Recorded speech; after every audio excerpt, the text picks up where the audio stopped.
আসসালামু আলাইকুম। আজকে একটা ভিন্ন ধরনের পোস্ট করব, যে আসলে অনেকে জানতে চান যে আসলে ভাইয়া 7 প্রো ক্যামেরা দেখতে কিরকম বা এর ভিডিওটা আসলে কেমন হয়, সেটাই আমি আজকে দেখাবো আপনাদের। আমার যে ভিডিওটা আমরা এখন করতেছি, সেটার মাধ্যমেই আমি একটা ভিডিও দেখাবো যে আমি আসলে টাঙ্গুয়ার হাওর গিয়েছিলাম যখন, এবং টাঙ্গুয়ার হাওর থেকে ফিরে এসে আমি ভিডিওটা আমার প্রোফাইলে দিয়েছিলাম, কিন্তু আমার টিকটকে দেওয়া হয়নি বা আমার ফেসবুক পেজে দেওয়া হয়নি। এখন দেব, দেখবেন যে আসলে কেমন। আসলে আমি মনে করি ক্যামেরার জন্য পিক্সেলের জুড়ি নেই। তো দেখতে থাকেন।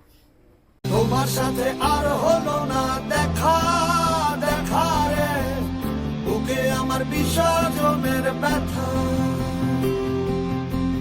তোমার সাথে আর হলো না দেখা, দেখা রে বুকে আমার বিসর্জনের ব্যথা,